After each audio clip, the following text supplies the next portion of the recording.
Isa pong mapagpalang gabi mga kapatid, o umaga, tanghali man o anumang oras na masumpungan ninyo itong munting i-share ko po sa inyo. Meron na naman po akong napansin na magandang post na dumaan sa Facebook at aking pong gustong i-share din sa inyo.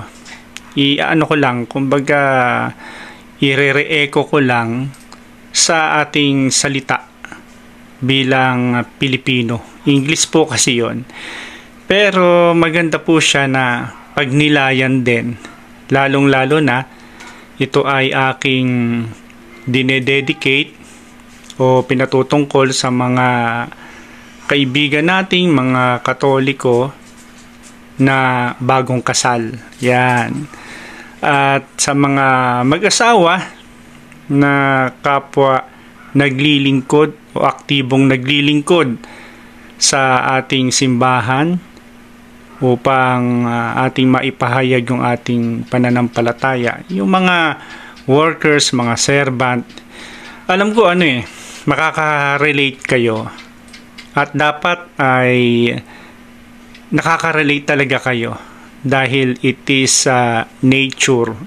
It goes in nature, ika nga, na maranasan natin ito. Ano yung ibig kong sabihin?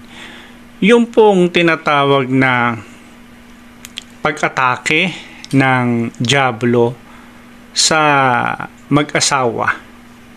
Doon sa Katolikong ikinasal bilang mag-asawa. It is common, mga kalaiko.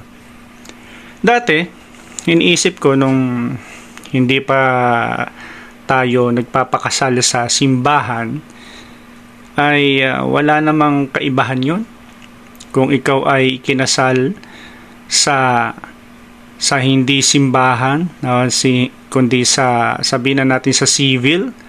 Ang malaga ay mutual yung inyong nararamdaman bilang mag-asawa, at upang bigyan natin ng katwiran ito, atin pang nababanggit yung mga sitwasyon ng mga kapwa natin na ikinasal nga pero kalulungkot kahit na sila ikinasal sa isang magarbong pamamaraan, malaking handaan, maraming mga kumbaga bonggang-bongga pero ang ending hiwalayan din. At dahil doon, parang nabibigyan natin ng katwiran, okay lang, wala naman sa kasal-kasal yon.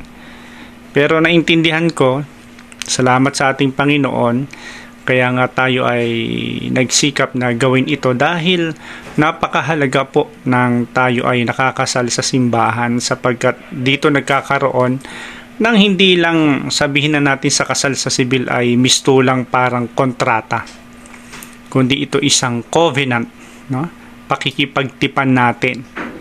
Kaya nga kapag kinakasal, kahit nga ikasal ka sa hindi sa ating simbahan, madalas na yan i-quote yung talata sa Biblia na nagpapakita o nagpapahayag na sinasabi na ang tinginan ng Diyos sa iyo, kayong mag-asawa na kinasal, ay hindi na magkaiba kundi isa na. Isa na ang tingin sa iyo ng Diyos.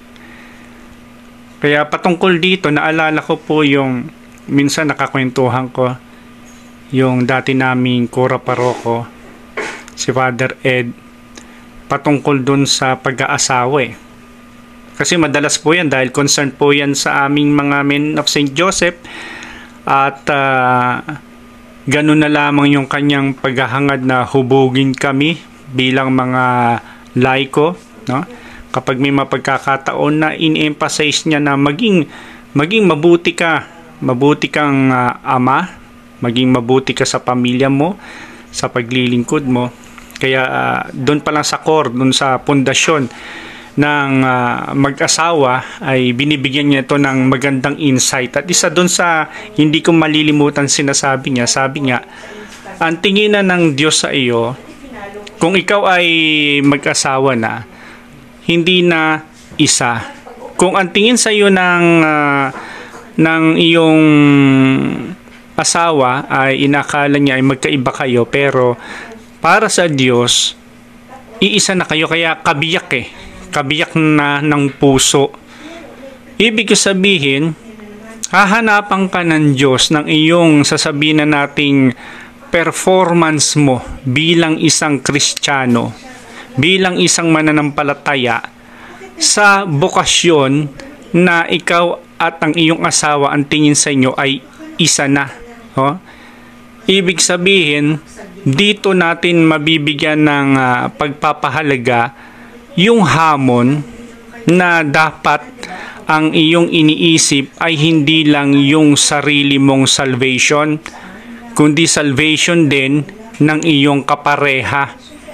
Sapagkat ito yung pamamaraan na dinisenyo ng Diyos na once kayo ay nagsama na, ikinasal na, ibig sabihin, yan ang minarapat ng Diyos na ginusto niya na ikaw ay para hubugin sa bukasyong ito upang gawin ang perfection ng pagiging banal, na kinakailangan mo ang iyong kapareha at iyan ay kasangkapan ng Diyos na talagang package na ibinigay sa buhay mo upang ma-develop yung virtues na kinakailangan mo upang ikaw ay maging sakdal sa kanyang harapan, upang ikaw ay maging banal. Kaya nga, ang bawat isa sa inyo ay ginagamit ng ating Panginoon bilang isang isang tagahubog.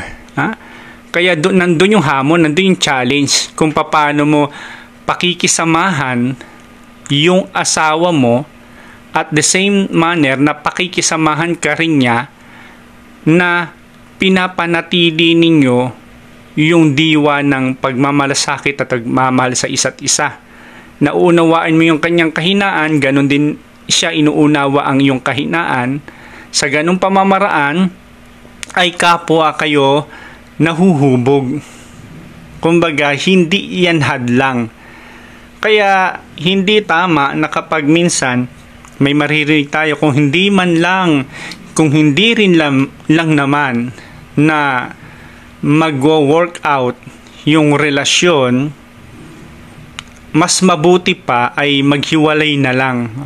To that extent, no? Sana sa mga may ganong sitwasyon na bago nawa isipin yung ganong conclusion, ay pagsumikapan pa rin na maisip na mga mag-asawa na napipinto sa ganitong sitwasyon ng hiwalayan, ay isipin na lang na baka kinakailangan pa ng pag-unawa at pagtitiyaga. Hindi yung parang lagi kang hihilahin sa ganong conclusion, dahil sa totoo lang, ang gusto mo naman mangyari na ay hindi yung para ma-develop yung iyong relasyon sa Diyos na ikaw ay maging banal, kundi meron ka ng hidden agenda sa sarili mo na talagang inaayawan mo na. Kumakalas ka na doon sa tipanan na gusto mo ng comfort. Kaya nga, pag kinakasali, di ba, lagi naman binabanggit yan. For richer or for poorer, in sickness and in health, till death do us part. What God has put together, let no man put asunder, di ba? Walang sino man pinagkaisa ng Diyos ay walang sino mang dapat magpahiwalay. Kaya kapag nagpapakasal, lalo na sa simbahan, ito ay hindi isang parang display lang na para bang sa lalaki kasi ganun parang isang karangalan niya na yung babae upang mapatunayan niya na totoo ang kanyang pagmamahal dito, buong angas nito kung kakayanin lang na mapakasalan ng babae dun sa pinakamaganda, pinakasikat, pinakamagandang simbahan, doon sa pwede nilang mapuntahan. Ay yun lang, pride lang yon, pero yung malalim pang kahulugan nito na ang totoo, kayo ay lumalapit sa Diyos kapag kayo ikakasal, nagiging saksi ang Diyos at doon ninyo ginagawa yung tinatawag na covenant. isang matinding sumpaan na saksi ang Diyos na sinasangkot ninyo ang Diyos sa inyong pag-aasawa at hinihingi niyo yung basbas nito na itulot, no? Ganun ang ibig sabihin po nun, na kayo ay pinag-iisa. Kaya ang tawag sa iyo ay kaisang dibdib na, no? Kaya nga maging challenge sa bawat isang tungkulin ng nag-aasawa na laging iisipin ng kapareha na baka itong aking ginagawang attitude toward dito sa partner ko ay sa halip na nailalapit ko siya sa Diyos ay naipapalayo pala. So, meron akong dapat na baguhin, meron akong dapat na i-adjust. Ganon ka rin naman sa asawa mo. Kung siya ay baka sa ginagawa mong pagkilos naman ay nailalayo mo siya, nadidiscourage siya. So, dapat ang kinakailangan ay kapwa kayo magtulungan kung paano ninyo masigit na gagawing ika nga ay matibay, solido ang pundasyon ng iyong pagmamahalan at higit sa lahat ang pananampalataya sa Diyos. Dahil kapag ang naunawaan ng mag-asawa na yung tinatawag na tipa ng ito ay doon nagkakaroon ang kalaban o ang dyablo na kayo ay salakayin.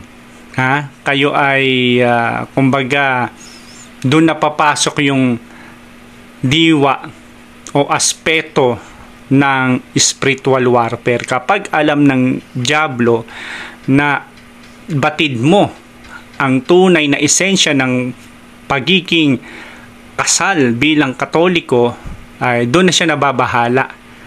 Kaya ang tanong dito, ang gusto kong i-share po talaga dito, yung dumaan dito sa post at itatagalugin ko na lang. Bakit, no? Inaatake ng dyablo ang Katolikong mag-asawa. So, ang tinutukoy ko po dito ay ang kinasal sa Katolikong simbahan. At marami ang nakakaranas nito. At kung sino man sa atin ang nakakaranas ng ganito, ng realidad, ng pag-atake ng dyablo, ito ay wag nating ipagpalagay na hindi pangkaraniwan. Ito ay natural at nagiging tanda ito na talagang epektibo yung pagsasama po natin. Kung kayo man ay inaatake. Sa papaanong paraan ba inaatake? Kahit sa anong pamamaraan, basta ang goal ay magawa ng dyablo ang kanyang tunay na tungkulin. Hindi tungkulin, ang tunay na goal, ang purpose na parito ang kalaban upang sumira, magwasak o pumatay. No?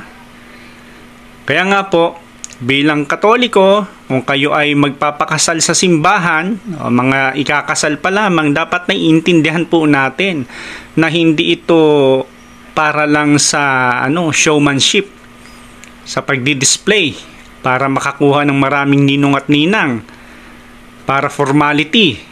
Dapat alam po natin dahil meron po tayong ginagawang tipanan na pinahahalagahan ng Diyos dyan. Kaya kung tayo ay pumasok sa tinatawag na covenant na ito, sa sakramentong ito, inaasahan na ng Diyos ang gagawin ninyong pagkilos ayon doon sa ginawa ninyong sumpaan. May ine-expect na ang Diyos sa inyong mag-asawa na ito ang siyang gagawin niyang batayan upang timbangin ang inyong pananampalataya. Dito ka, sa ganitong pamamaraan ka hahatulan balang araw. Dito sa ginawa ninyong pagpapakasal, kung kayo ba ay naging faithful, kayo ba ay naging tapat dito sa ginawa nating tipanan o covenant, O naging props lang ito para sa iyo? Naging parang ano lang to, yung to comply, hindi sineryoso. Kung ano man ang ating pagkakaunawa dyan, kung ito man ay para sa iyo ay ganun-ganun na lamang, at the end of the day, seryoso ang Diyos. Hahanapan kanya kung papaano mo inaka yung asawa mo na mapanatili sa simbahan na kung saan kayo ay nagsumpaan. Kapag ang asawa mo ay nahiwalay, napunta kung saan, naligaw, pananagutan natin. Pananagutan ng bawat isa. So ang kasal po ay lalabas na talagang ito po yung pinakamaganda, pinakamagandang handog ng Diyos sa simbahang Katolika.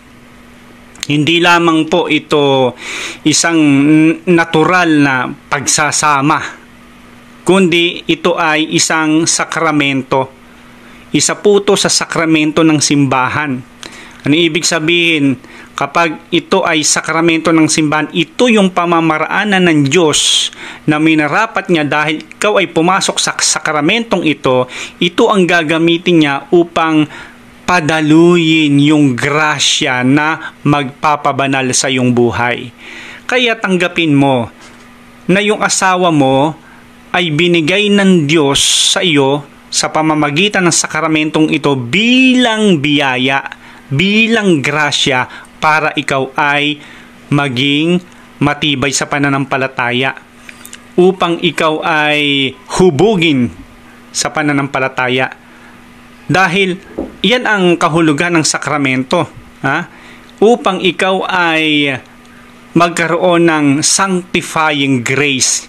Kaya yan, yung asawa mo, yung partner natin, sanctifier yan, para tayo ay makatanggap ng biyaya, upang tayo ay makagawa, makakilos ng mga bagay na magdadala sa atin doon sa buhay ng may kabanalan. So yan po sakramento po yan, at hindi po yan basta-basta. Isa pong nakikitang tanda ito ng pagmamahal ng Diyos. Bakit? Kasi po, dahil ito'y sumasalamin sa pagkakaisa ni Kristo at ng kanyang simbahan. Yung kasal, kung papaanong ang ating Panginoon at ang kanyang itinatag na simbahan, ito ay sumasalamin sa marriage, sa kasal, Kaya nga, dahil doon, ito ay kinasusuklaman ng dyablo.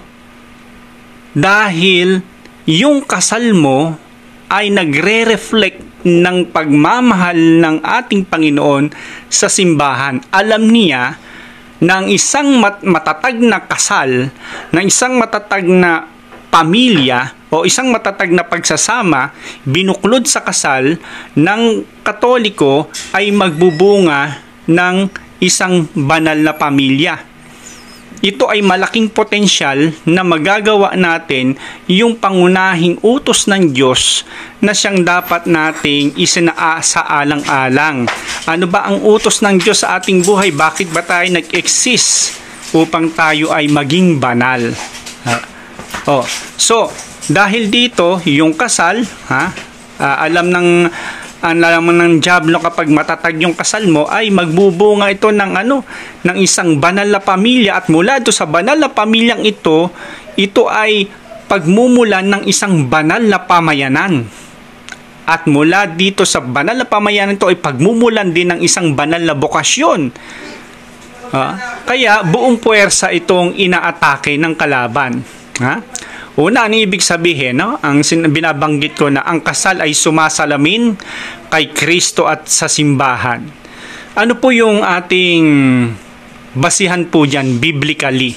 Kaya napakahalaga po na unawain natin yung importansya ng pagiging kasal na sinasangkot na talaga natin ang Diyos. Dahil itinuturo po ito mismo ni San Pablo. Ang sabi po ni San Pablo, ang mga asawang lalaki, Mahalin ninyo ang iyong asawa.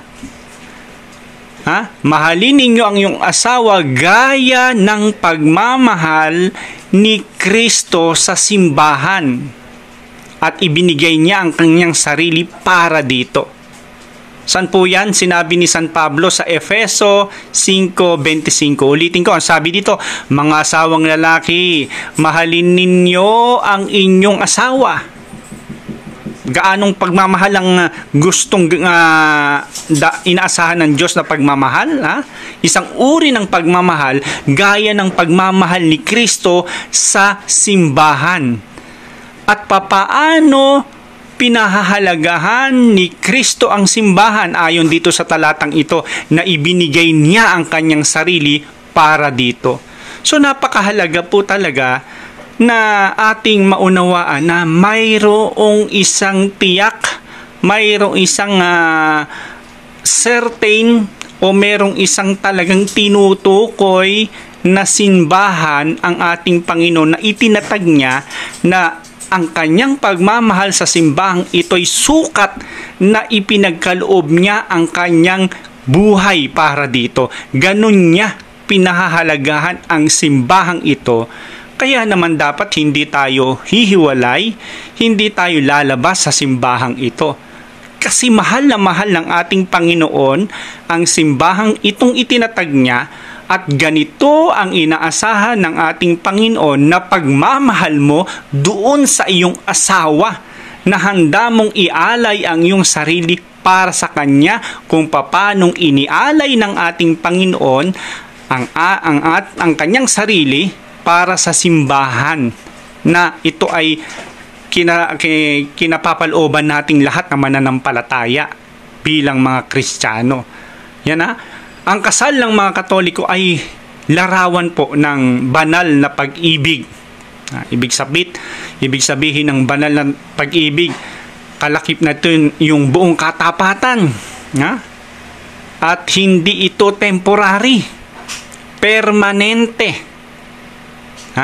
Hindi yung mahal kita dahil sa ganito. Minahal kita hindi dahil sa maganda ka, hindi dahil sa ganito. Minahal kita, may dahilan pa rin dahil sa taglay mong pambihira. Dahil merong reason kung bakit ka minamahal. Pero ang ating Panginoon, minahal ka permanente. Ano man ang mangyari, hindi ito mawalan man yung dahilan ng yung reason kung bakit mo siya minahal. Minahal tayo ng ating Panginoon hindi because of, kundi in spite of. Yon. Kaya permanente, nagbibigay buhay. Kaya yung diablo na siyang tumaliwas, tumanggi, kumontra, at hindi sumang-ayon sa plano ng Diyos, hindi po matitiis nito na makita yung ganitong imahe ng banal na pag-ibig na isinasabuhay ng mga mag-asawa sa buong mundo. Banal na pag-ibig na isinasabuhay sa mundo ng mga ikinakasal na mag-asawang tunay na nakakaunawa ng kahalagahan ng kasal. Ikalawang punto, mga kalaiko. Ang pamilya ay tahanan ng simbahan. May tinatawag diyang yung family is a domestic church, no? Ang banal na kasal ay nagbubunga ng banal na pamilya. Ibig sabihin ng banal na pamilya, laging concern ninyo laging goal ninyo bago ang lahat ay upang kayo ay makapamuhay ng may kabanalan. Ang tinawag na simbahan sa tahanan.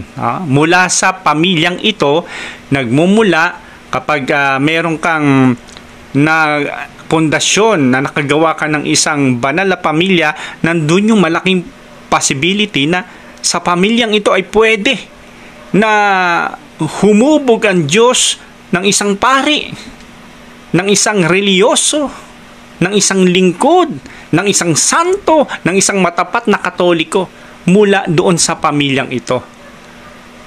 Kaya yung napakalakas ng simbahan, kaya dahil dito sa posibilidad na mangyari na pwedeng mangyari sa isang pamilya na nagsisikap na maging banal.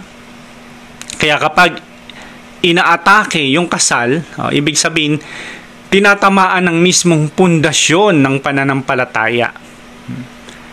Sa kabilang banda, yung isang wasak na kasal, winasak ng tukso, ay madalas na humahantong sa wasak na pananampalataya. Totoo naman kapag halimbawa sa isang pamilya winasak na ng dyablo dahil hindi na hindi na unawaan ng mag-asawa ang kahulugan ng pakikipagtipan sa Diyos, na ay ang pakikipagtipan sa Diyos, ng pagpapakasal sa Diyos ay ang pagiging faithful nito, faithful Catholic, faithful mananampalataya, na dapat kayong dalawa ay sumumpa sa simbahan na kung saan kayo ay kinasal, mamahalin ninyo ang isa't isa gaya ng pagmamahal ng ating Panginoon sa simbahan na kung saan kayo ay nagpasailalim upang kayo ay magkaroon ng tinatawag na tipanan o kasal o covenant,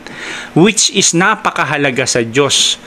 Ngayon, kapag mahina yung pundasyon, hindi mo masyadong pinahahalagaan ito o maaring hindi mo talaga alam, napapasukan tayo ng kalaban upang paunti-unti, smooth operator, ay mawasak tayo.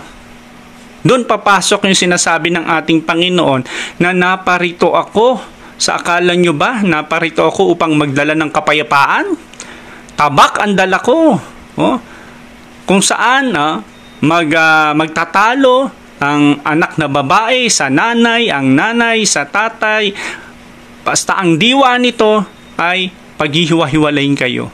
Ay, grabe pala ang ating Panginoon. Ang ibig sabihin nito, kapag siyempre ikaw ay nanatili doon sa aral ng ating Panginoon at napasukan ng kalaban ang isa sa kasapi ng iyong pamilya, at hindi na nagkaroon ng matibay na pananampalataya, yun, pinipili mo pa rin na manatili sa Diyos.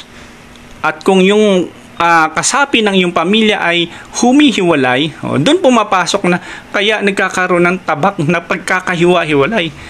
Doon kasi nagkakaroon ng opening ang dyablo na dapat hindi. Okay, kailangang solido po tayo.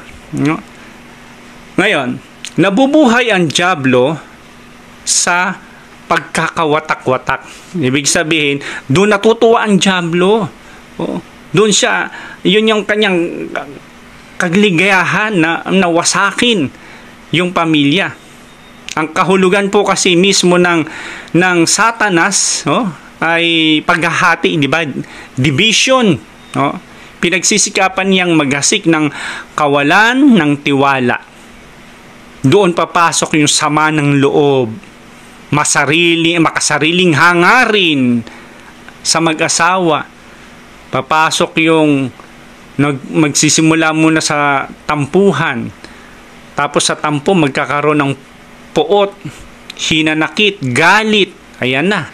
Pasok na. Kapag yan ay nakasanayan na, nagiging yun na yung nature ng pamilya nyo, na hindi na pinamamahayanan ng kabanalan, kundi puro na lang sama ng loob, puro na lang away, puro na lang kumbaga hindi na magkaroon ng kapayapaan.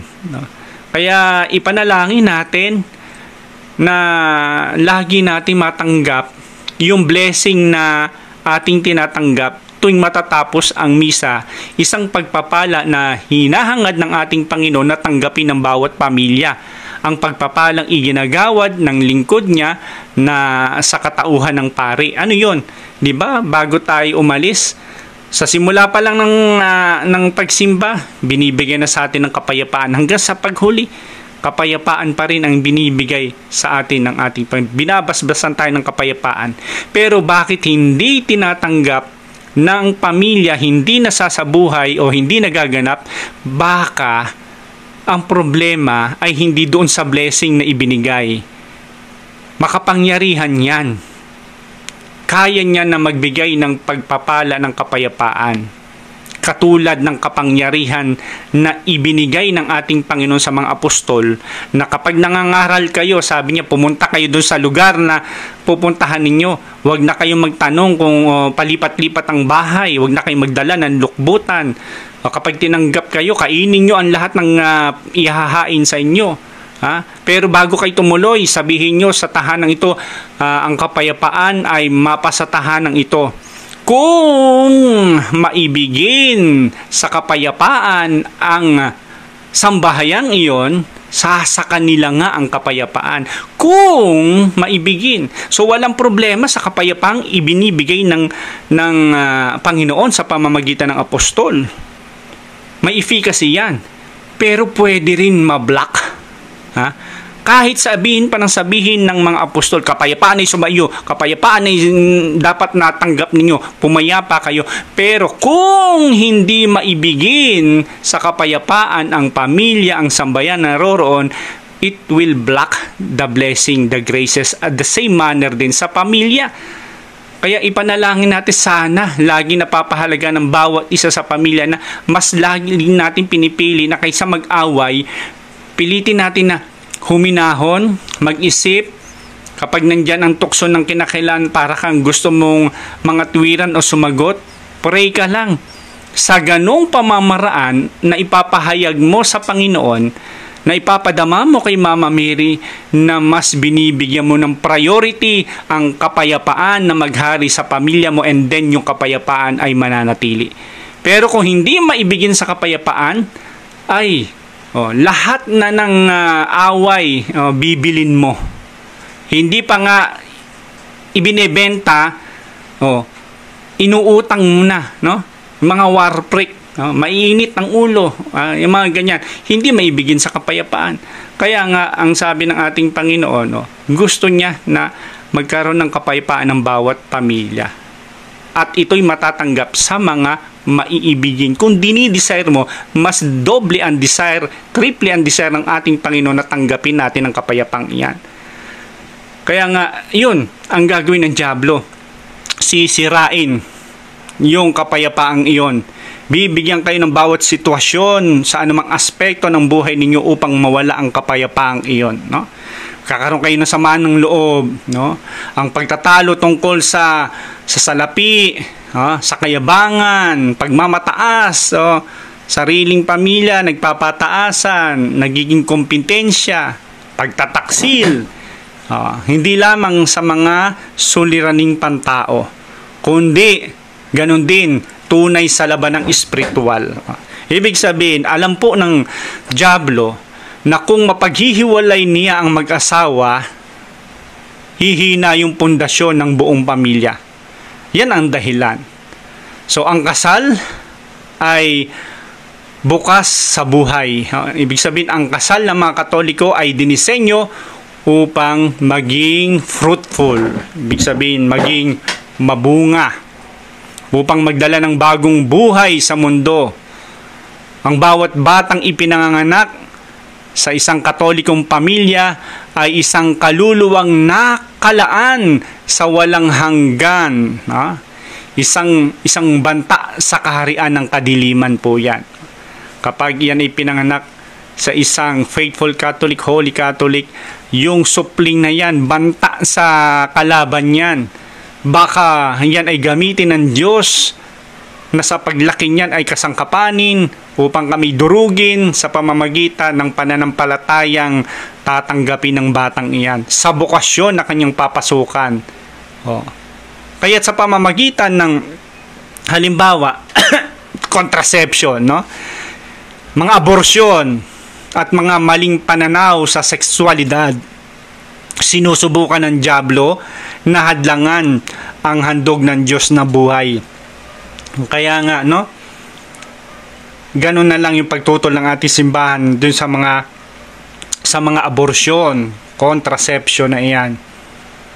Dahil yan ay hindi sang-ayon ang Diyos.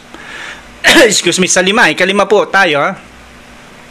Ang krus ay nasa puso ng kasal. Yan, naalala ko tuloy yung kaibigan ko na kasamahan sa Men of St. Joseph. Shout out, brother Joseph. Siya yung kumakatawan na Kristo dito sa kapag merong sinakulo dito. Tuntua ako, first time kong makasaksi, no? Kung papaanong sa kasal pa lamang ay para nang ipinapahayag ng mag-asawang ito na sa kanilang relasyon si Kristo ang sentro. Bakit? Kalaki-laki ng crucifix na dala-dala nila sa bawat sa paglakad pa lang sa aisle. Saksi na habang kinakasal, nandun sa gitna, hanggang sa reception, dala-dala yun, no? Yung krus ang sentro ng puso ng kasal, no? Gaya ng sakripisyo ni Kristo para sa simbahan. Ang kasal ng mga Katoliko ay nangangailangan po ng pag-ibig na handang mag-alay ng sarili. Kabilang na po dito sa pag-aalay ng sarili, kalaki po dyan yung sakripisyo, pagtitiis, pagpapatawad, pagpapakumbaba, at tinutokso ng dyablo yung mag-asawa na tanggihan ng krus na ito at unahin lamang yung sariling kapakanan, sariling kaginhawaan, ayaw ng pagtitiis, gusto laging comfort. Kaya kapag na may napansin, ganito pala yung asawa ko, hindi niya natitiisin, mas hihilahin na siya, sana himahiwalayan ko na to, nakapagsisi, nawawala na, lumalabnaw na yung kanyang sinumpaan sa covenant ng kasal, no? Yun ang sinasabi dito, dapat alam natin ang ibig sabihin yan. Dahil kung hindi, kayo ay nagiging biktima ng pagkilos ng dyablo upang kayo ay wasakin, no? Ngunit kung walang sakripisyo, hindi po mabubuhay yung pagmamahal. So ano yung mga sandata po natin laban sa atake ng dyablo? Ito maganda, no, na ating matututunan. Ibinibigay na po ng simbahan sa mag-asawa ang makapangyarihang paraan upang ipagtanggol ang kanilang kasal. Ano yun? Kapag ikaw po ay kinasal sa simbahan, taglay-taglay mo na kung ikaw ay magulang, may authority ka over your kids, do sa mga anak mo. Kung ikaw ay ama ng tahanan, may authority ka, spiritual authority sa iyong asawa at mga anak. Kaya kinakailangan magpanalanginan kayo ng mag-asawa at pamilya. Kaya kapag kinasal ka, yung authority iyon, huwag mong hahayaan na ito ay maagaw ng kalaban, no? Tinanggap mong authority ito sa pamagitan sakramento at bokasyon ng kasal. Tapos, ano-anong authority na iyong tatanggapin, hindi mo na panghahawakan yung authority na taglay mo. Kaya, inaakala mo na hindi mo alam may authority ka, dahil sa hindi mo alam, malaki ang pagkakataon o possibility na ikaw ay masaklawan ng ibang authority. Na dahil sa takot, ikaw ipapasa ilalim sa authority, halimbawa ng paniniwala sa pamahiin.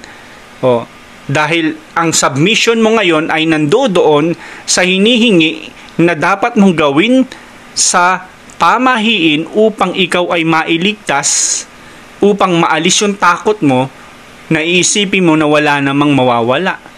Ang nawala ay ang iyong pagpapahalaga sa authority na tinanggap mo bilang ikaw ay ama, bilang ikaw ay nanay sa iyong mga anak. Kaya doon pa lamang kitang-kita na ng dyablo ay hindi niya alam ang bagay na meron siya. Kaya konting kilos lang, punta kung saan-saan, nawala na yung authority binigay ng Diyos. So kinakailangan po matuto tayong gamitin ang unang biyaya na binigay sa atin ng Diyos sa kasal, authority na manalangin. Ipanalangin natin ating pamilya, ang ating mga anak. Tapos, madalas na kumpisal at pagtanggap ng Eucharistiya. Yun hindi yung tatanggap ka lang ng Eucharistiya sa araw ng kasal. Tapos, yung anak mo, hindi mo natuturuan na mapahalagan yung pinagsaluhan yung mag-asawa na Eucharistiya. Hindi mo na sila i-guide. Napakahalaga po, na ipaunawa natin sa ating mga anak. Kung mahal natin ang ating mga anak, hindi lang natin pagmalasakitan ng kanilang physical na buhay, yung kanilang pangailangan, kundi i-assure din natin yung kanyang salvation. Kaya kapag ikaw ay nanganak, hanggat maari, immediately mabinyagan upang sa ganon ay maging kabahagi na agad ng kaligtasan. Because sa turo natin bilang Katoliko, salvation, the baptism itself saves. Doon ay maalis yung minanang sala. Kaya wag nating hayaan na magkokolik pa tayo ng mga ninong na maimpluwensya para lang binyagan, kundi binyagan agad natin. Upang sa ganon ay gabayan natin sila hanggang sa mapaunawa natin higit sa lahat na tanggapin ng anak natin yung banal na Eucharistiya na siyang pagkain ng soul ng bata, ng pagkain ng soul ng bawat isa sa atin. Isa pa, debosyon sa ating mahal na Birheng Maria. Napakahalaga po niyan. Dapat maipaunawa mo ang kahalagahan ni Mama Mary na napaka-importante ito para tayo ay maligtas.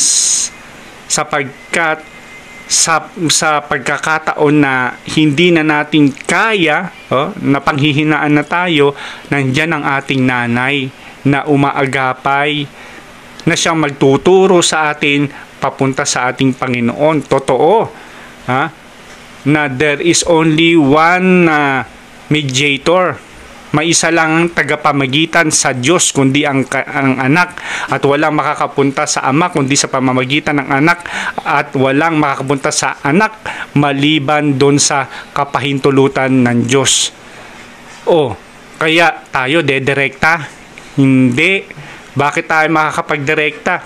Ang kasalanan natin, are we really holy enough para makadirekta tayo? Hindi. Ang kasalanan natin na hadlang, kaya tayo ay hindi makita ng Diyos, kaya tayo ay hindi kinalulugdan ng Diyos. Anong gagawin natin? Kailangan natin ang ating mahal na Inang Maria, na sa pamamagitan ng kanyang tulong na panalangin, doon papasok ang tamang pagkaunawa ng pagtuturo natin kay Mama Mary na siya ay tinakda ng Diyos para diyan, binigay sa simbahan upang maging katuwang natin, na lagi natin hingin ang tulong ng panalangin ni Mama Mary. Pray for us who have recourse to thee. Yung tamang debosyon na hindi hihigit sa kung inong inaasahan ng Diyos. Isa pa, pagpapatawad at pagpapakumbaba sa araw-araw. Laging nandyan, sa mga simpleng senaryo lang sa pamilya, kung hindi natin alam yung pagpapakumbaba at pagpapatawad, yan ay manganganak ng sama ng loob, kikim-kimin ng tampo, hindi mo na nalalaman na may hidden barriers na pala kayo, na pag kinalakihan, kapag nagkaroon ng sigalot, sasabog yan, magkakaroon ng sumbatan blues dyan. Bakit? Kasi wala kayong nase-settled, kumbaga, hindi yung okay na yun, kinalumutan ko na yun, hindi kayo nagkaroon ng pagkakataon na dapat ay ginagawa ninyo kapag may mga problema, pag-uusapan ninyo para maayos na isa-settled nyo. Hindi yung nandoon lang nakakimkim sa puso hanggang sa pagtanda ninyo, magkakapatid, papantay na lang ang paa, ay hindi na nakakasundo yung kapatid, dala-dala, bit-bit, yung bagahing ito na magiging sagabal sa pagpunta natin sa langit dahil may kimkim tayo na sama ng loob, poot, galit, hinanakit, maging sa ating mga kapatid.